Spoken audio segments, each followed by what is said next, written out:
I was 25 when my parents told me they didn't need me anymore. Not in a dramatic way, not in the middle of a screaming match, just casually, almost bored.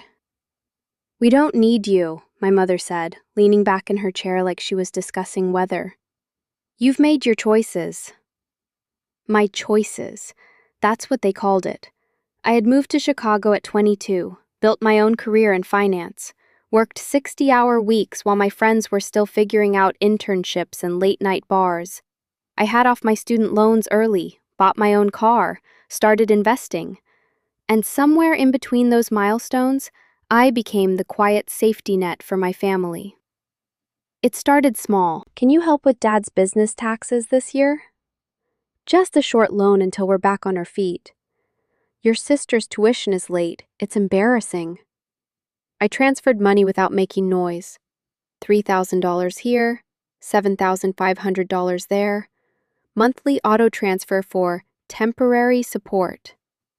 Temporary turned into routine. They never asked how much I was saving. They never asked if I felt stretched. They just assumed.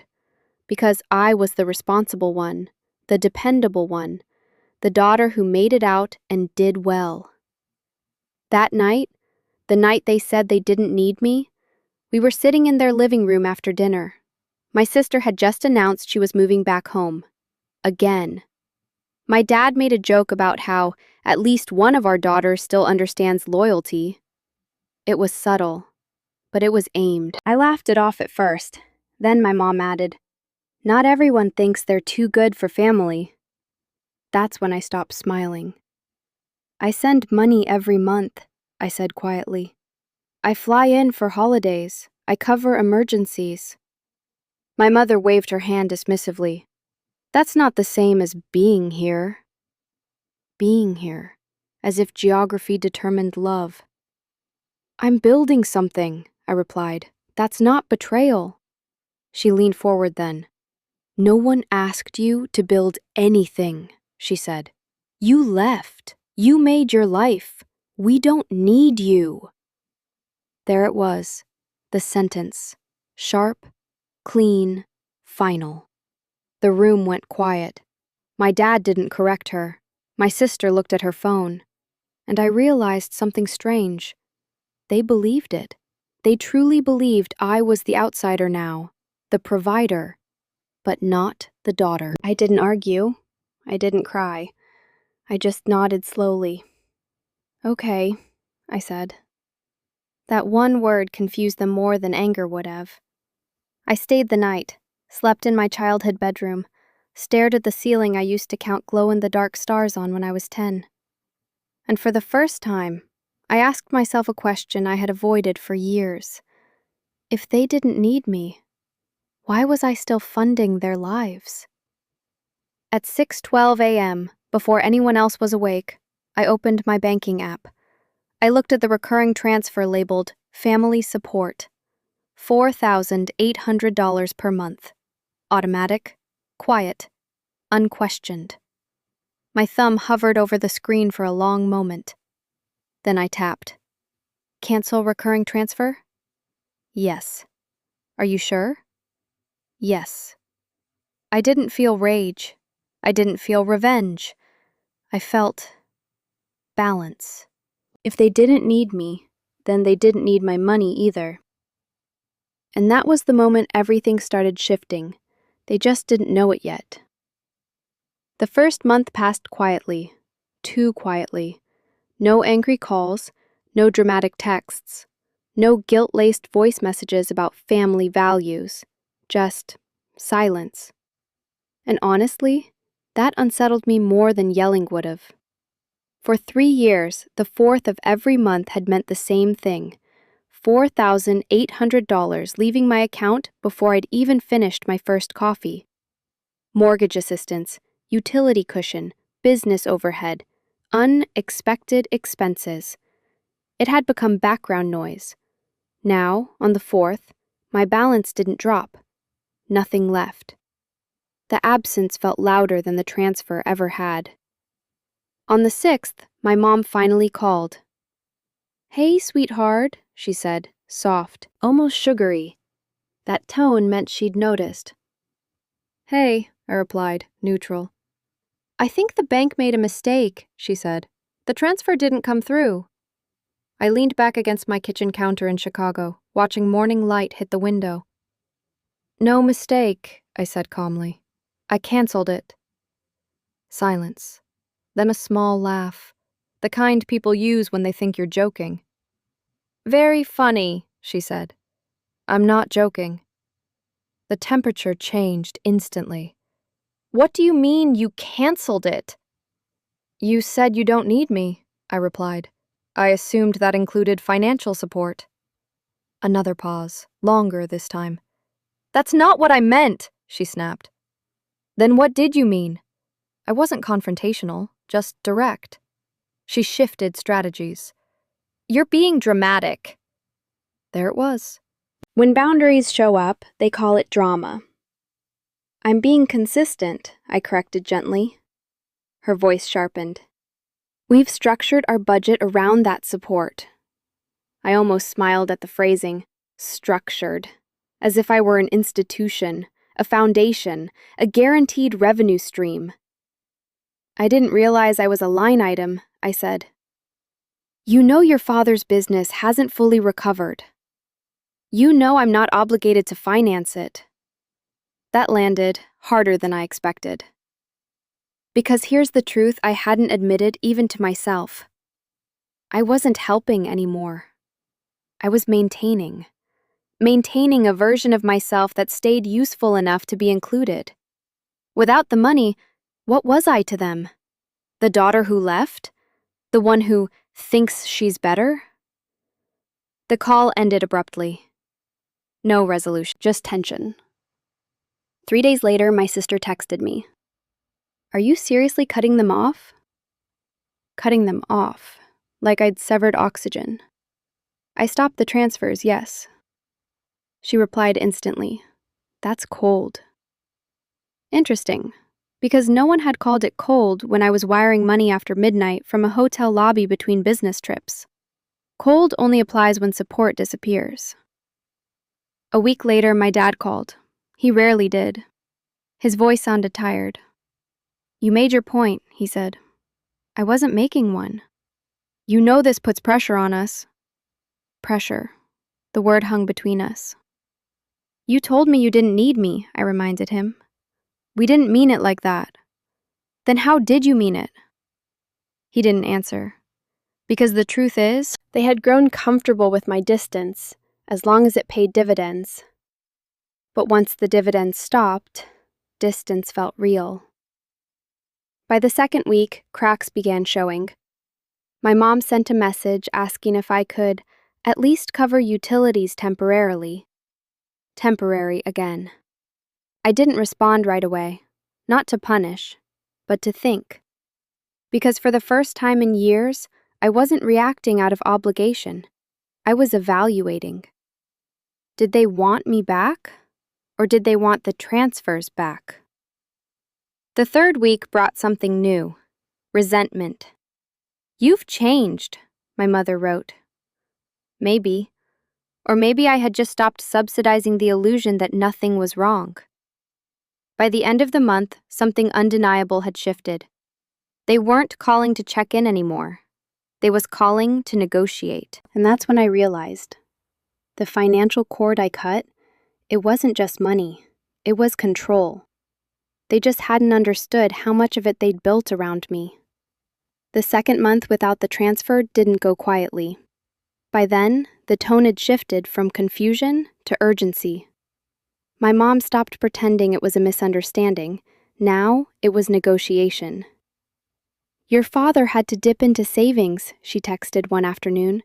"Is that what you wanted?" I stared at the message while sitting in my office conference room, 15 minutes before presenting quarterly numbers to people who managed 8-figure portfolios. It struck me how strange the contrast was. In one room, I was respected. In another, I was leverage. I didn't reply immediately. Instead, I opened the spreadsheet I kept for my own records. Every transfer, every temporary loan, every tuition payment, every just this once. The total over 3 years made my chest tighten. I hadn't just helped, I had financed. That evening, my sister called. She didn't waste time. "You're punishing them." "I'm not punishing anyone. You know Dad's business is barely stable." I paused. "That's not what the tax documents show." Silence. The kind that tells you you've just stepped into something real. "What documents?" she asked cautiously. "You forwarded me his filings last year, remember?" I had reviewed them out of habit. Clean revenue streams, no major losses, modest but steady profit. The business wasn't collapsing, it was plateaued. And plateau doesn't create crisis. Lifestyle does. "You don't understand," she said finally. "No," I replied softly. "I don't think I do." That night, curiosity got the better of me. I logged into the shared financial portal I still had access to, the one they'd asked me to help set up for transparency. Transparency is interesting. It's rarely revoked until it's too late. Credit card statements, private school payments, new SUV lease, renovation deposits. The business wasn't sinking, it was expanding. And my transfers? They weren't covering emergencies, they were cushioning upgrades.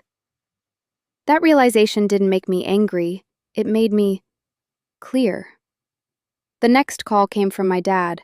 His voice carried something new this time, pride bruised at the edges. "Your mother says you're going through our accounts. I'm reviewing what I funded. That's unnecessary." "No," I said gently. "It's overdue." He exhaled slowly. "We wanted to grow," he admitted. "Take some risks." "With my safety net underneath," I replied. Another pause. "Family helps family." "I did." He didn't argue that. Instead, he shifted tone. "You think money makes you independent," he said quietly, "but it doesn't replace loyalty." That one landed harder than I expected, because loyalty had always been my soft spot. I stayed up late wiring funds not because they demanded it, but because I believed being useful kept me connected. Now I had to ask myself something uncomfortable.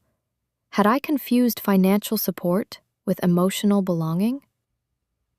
The next week, tension escalated. My sister posted something passive-aggressive on social media about people who forget where they came from. My mom stopped answering my calls. My dad reduced communication to short texts. And yet, they didn't reinstate the transfer request formally. They just kept hinting, which told me something important. They still expected me to fold, to miss them enough, to feel guilty enough, to prove I wasn't selfish. But guilt works best when you don't have information. And now I had information. I had seen the SUV lease, the renovation deposit, the business expansion. They weren't drowning, they were upgrading. And I had been underwriting the illusion. That's when the first real emotional twist hit me. It wasn't about them losing my money, it was about them losing my role. For years, I had been the quiet provider, the daughter who left but still paid. Without the transfers, I wasn't a safety net. I was just me. And the truth? I didn't know if they valued that version, but I was about to find out. I went home the third month, not because they asked, because I needed to see their faces when they spoke. Screens soften things. Distance blurs tone. I wanted clarity. The house looked the same, fresh landscaping out front, the new SUV parked in the driveway, the one my transfers had quietly subsidized. Inside, nothing felt urgent. No lights shut off, no foreclosure notices, no signs of collapse. Just tension sitting in the living room like an uninvited guest. My mom didn't hug me. She didn't scold me either. She just sat down across from me and folded her hands. "You've changed," she said. "Maybe," I replied. My dad stayed quiet. My sister avoided eye contact. I didn't waste time. "When you said you don't need me," I began, "what did you actually mean?" My mom didn't hesitate this time. We don't need you to rescue us. That caught me off guard. I wasn't rescuing you. Yes, you were, she said firmly, and you were starting to act like it. Act like it? I felt something tighten in my chest. I never held it over you. No, she said, you didn't. That was the problem. I blinked. She leaned forward. You paid for things quietly, you fixed things quietly, you reviewed documents quietly, and every time you did, your father felt smaller. That hit harder than anything about money. My dad shifted in his seat but didn't interrupt. You think sending money is neutral, she continued, but it changes dynamics. I looked at him. Did you feel undermined? He didn't answer right away. Finally, he nodded once. It's not easy, he said quietly, to have your daughter stabilize what you built. There it was. Not greed, not manipulation. Pride. Bruised pride.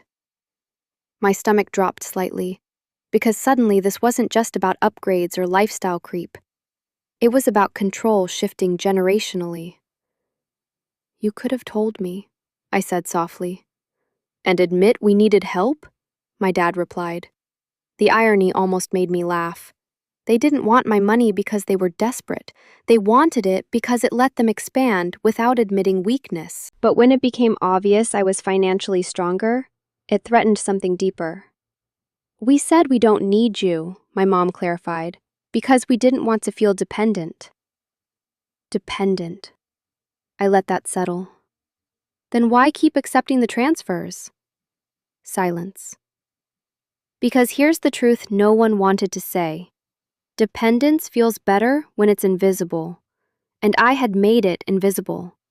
I wasn't angry, but something shifted inside me. For years, I thought I was proving love through reliability. Now I realized I had been quietly destabilizing the very identity they clung to. My sister finally spoke. You leaving and doing well made everything feel smaller here. That was honest, painfully honest. You didn't need to compete, I said. We weren't competing, she replied, but you were always ahead. Ahead, not geographically, financially, emotionally, independently. The money had just amplified it. Suddenly, the sentence from months ago replayed in my head differently. We don't need you. It wasn't rejection, it was defense. They didn't need me to save them. They needed to believe they could stand without me. But here's the twist they hadn't considered. Canceling the transfers didn't just protect me. It gave them what they claimed to want: autonomy. The question now wasn't whether they could afford life without my money. It was whether our relationship could survive without that currency acting as glue. Because once money stops being the bridge, you find out what's actually underneath it. And I wasn't sure yet what we would find. I didn't reinstate the transfers. That surprised them. It surprised me too. Because for the first time, the decision wasn't about proving anything. It was about balance. After that conversation, I stayed 2 nights. No arguments, no tension-filled dinners, just adjustment. My dad went back to the office early both mornings. My mom reorganized the kitchen like she always does when she's thinking. My sister left for job interviews she'd been postponing. Life continued, just without the invisible cushion. On my last night there, my dad sat down beside me on the porch. You didn't owe us that money, he said quietly. That was the first time he'd said it. I didn't see it as owing, I replied. I know. He looked out at the yard for a long time. When you started sending it, he continued, it felt like relief. Then it felt like expansion. Then it started to feel like proof that we couldn't do it alone. That's the part no one talks about.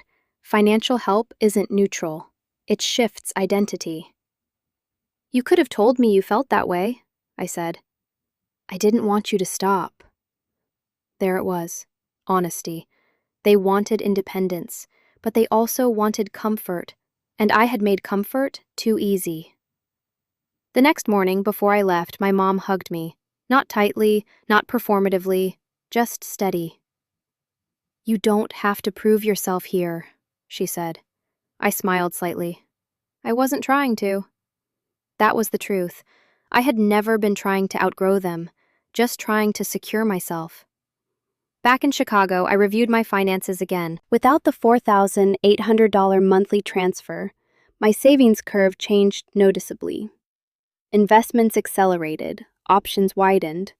For the first time, I wasn't building my future while quietly maintaining someone else's stability. And something unexpected happened. They adjusted. The SUV didn't disappear. The lights stayed on. The renovations slowed, but didn't collapse. They cut back. They reorganized. They recalculated. Exactly like I had done at 22 when I moved cities alone. Which led me to an uncomfortable realization. Maybe they never truly needed the money. Maybe they just got used to the comfort of not stretching. 3 months later, my sister called. She had a job offer. Modest, entry-level, but hers. "I think I leaned on you too much," she admitted. That mattered. My dad's business stabilized. Smaller expansion, tighter margins, more controlled. And my mom stopped hinting about transfers entirely. No guilt, no requests. Just relationship. We talk now about books, about work, about random things, not about budgets, not about rescue. And here's the deeper twist I didn't see coming when I hit cancel transfer that morning. When the money left, so did the tension. Without financial dependency, no one was keeping score. I wasn't the provider. They weren't the recipients. We were just family again. Imperfect, occasionally defensive, sometimes stubborn, but balanced. When they said, "We don't need you," I heard rejection. What they meant was, "We don't want to feel smaller than you." Canceling the transfers didn't sever the relationship. It forced it to reset. And at 25, that might be the most adult decision I've made. Because love isn't measured by how much you subsidize someone's life. It's measured by whether the connection survives once you stop. 6 months passed without money between us. 6 months of clean space. No requests, no passive-aggressive hints, no emergency wires at midnight. Just normal conversations. For the first time since I left home at 22, I wasn't bracing for a financial ask every time my phone rang. Then, one Thursday afternoon, my dad called during work hours. That alone made my stomach tighten. He never calls during the day. His voice sounded different. Not proud, not guarded, just smaller. "I don't want you to panic," he began. That sentence always makes people panic. "What happened?" I asked. "It's the building," he said quietly. "There was an electrical fire. Nothing catastrophic, but the repair estimate is significant." My mind moved fast. Insurance coverage, liquidity, business interruption costs. "How significant?" I asked. "6 figures." Silence filled the line. Insurance would cover part of it, but not the immediate gap. And that's when I felt the old instinct rise up. Transfer, stabilize, fix. Because I could. I had the liquidity now. 6 months of redirected savings had built a cushion large enough to absorb something like this without hurting me. And here's the dangerous part. Being capable of rescue makes restraint harder. "I'm not calling to ask," he added quickly. That surprised me. "I'm calling because I didn't want you to hear it from someone else." That was new. Transparency without expectation. I leaned back in my office chair. "What's your plan?" I asked. He hesitated. "We're negotiating a short-term business loan. At market rates, no family discount, no emotional leverage, just risk assessment." "I'm proud of you," I said before I could stop myself. He laughed softly. "That's funny," he replied. I used to say that to you. Something shifted in that moment. The dynamic felt level. But here's the twist. Later that evening, my mom called separately. Your father won't ask, she said. But if you wanted to help. There it was. The test. Not loud, not manipulative. Just familiar. I felt the weight of it, because if I stepped in fully, the old pattern would return. If I refused entirely, would I look cold? This is the part no one talks about when they say set boundaries. Boundaries aren't about ego. They're about consistency. Are they approving the loan? I asked. Likely, she admitted. Then let them take it. Silence. It'll cost more in interest, she said. Yes, I replied gently, but it will cost less in pride. She didn't respond right away. Then she said something unexpected. You've grown up. I almost smiled. I was always grown. She laughed softly. The next week, they secured the loan. Higher interest than I would have offered, more paperwork, more scrutiny, but it was theirs. They carried it. They managed it. And something remarkable happened in the process. They didn't resent me. They didn't accuse me. They adjusted. Which forced me to confront something about myself. For years, I believed love meant cushioning impact. Now I was learning love can also mean allowing impact. Not abandonment, not cruelty, just faith in someone's ability to recover. And maybe that's what they had meant months ago when they said they didn't need me. Not, we don't want you, but, we don't want to feel incapable without you. There's a difference, and I was finally starting to understand it. It happened 3 months after the fire. I lost my job. Not because I failed, because the firm restructured. When you work in finance long enough, you learn a brutal truth. Loyalty is appreciated, but margins are prioritized. One Friday afternoon, HR called me in. Role consolidation, strategic shift, severance package. All clean, all professional, all final. I walked out of that building carrying a small box of framed photos and a performance award that suddenly felt irrelevant. And for the first time in years, I felt unstable. Not broke, but uncertain. Chicago rent doesn't pause because you're between opportunities. Investments fluctuate, confidence dips. That evening, I didn't call my parents, not out of pride, out of habit. For years, I had been the stabilizer, the one who absorbed impact.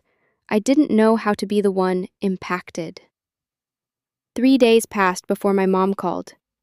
You sound tired, she said immediately. I'm fine. She didn't buy it. You're not fine. Silence stretched. Then I said it. I was laid off. I expected panic, or at least tension. Instead, I heard something I hadn't heard in a long time. Concern. Are you okay? She asked softly. Yes. Financially, I was okay. Emotionally, less certain. Within 24 hours, my dad called. Come home for a bit, he said. Clear your head. I don't need to. We know, he replied, but that's not the point. That sentence hit differently. They weren't offering money. They weren't trying to fix it. They were offering presence. I flew home that week. The house felt the same, steady, grounded, but something inside me felt different. I wasn't arriving as the quiet provider. I was arriving uncertain, and for the first time, I let myself not perform strength. We sat at the kitchen table one night, just the three of us.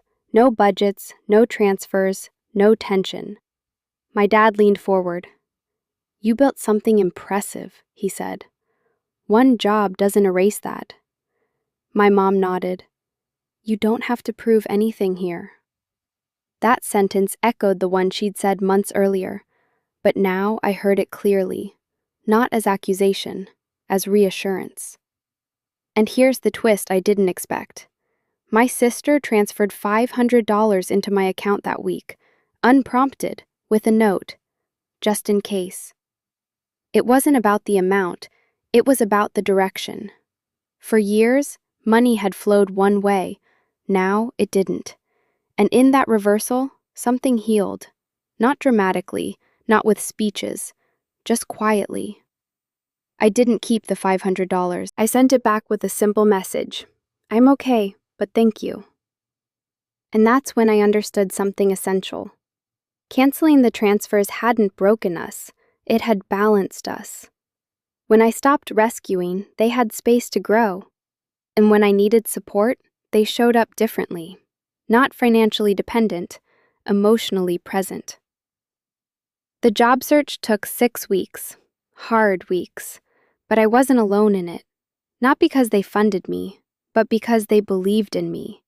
And belief, I've learned, is worth more than any monthly wire. I got a new job 2 months later, smaller firm, leaner team, more ownership, less prestige, more control. It paid slightly less than my previous role, but the growth potential was stronger. And this time, when I signed the offer letter, I didn't feel like I was trying to outrun anything. I felt steady. That weekend, I flew home again. Not because of crisis, not because of tension, just because I wanted to. We sat on the porch after dinner, summer air warm and quiet. My dad looked at me for a long moment. "You handled that layoff well," he said. "I had practice," I replied. He smiled slightly. "You always did." There was no resentment in his voice anymore, no hidden comparison, just recognition. Later that night, my mom and I were alone in the kitchen. She dried dishes while I leaned against the counter, the same counter where months earlier we'd argued about dependence and pride. "You know," she said, not looking at me, "when we said we didn't need you, we were scared." "Of what?" I asked softly. "That we were starting to." That landed differently than anything else had. They weren't rejecting me, they were rejecting the feeling of falling behind. And I had misread it because money had blurred the emotional lines. "When you stopped the transfers," she continued, "it forced us to look at ourselves. We didn't like that at first." I nodded. I didn't like looking at myself either. Because here's the truth I hadn't admitted out loud. Part of me enjoyed being the stable one, the capable one, the one who could quietly fix things. It made me feel necessary, important. But necessary isn't the same as loved, and important isn't the same as equal. "We don't need you," she repeated softly. This time, there was no edge to it. It sounded different. It sounded like, "We don't need your money to love you. We don't need your success to accept you. We don't need you to carry us." That's a very different sentence than the one I heard months ago. When I first canceled the transfers, I thought I was protecting myself, and I was. But I was also protecting them from slowly redefining themselves as dependent, and protecting our relationship from becoming transactional. The biggest twist wasn't that they survived without my money. It was that I survived without their validation. At 25, I thought independence meant earning enough to stand alone. Now I understand something deeper. Independence is being able to help and choosing not to when it distorts the balance. It's trusting people to carry their own weight. It's letting pride exist without trying to fix it. And it's knowing that love can remain intact once the financial cord is cut. We still talk. We still argue sometimes. My sister still teases me about being the serious one. My dad still pretends he doesn't need advice and then asks for it anyway. But no one tracks transfers anymore. No one structures their budget around my account. And no one confuses money with loyalty. When they said, "We don't need you," I heard exclusion. What they meant was, "We need to know we can stand without leaning on you." And maybe the most adult thing I've done so far wasn't canceling the transfers. It was letting that sentence hurt long enough to understand it. Because sometimes growth doesn't come from being needed. It comes from being equal. And for the first time in years, that's exactly what we are.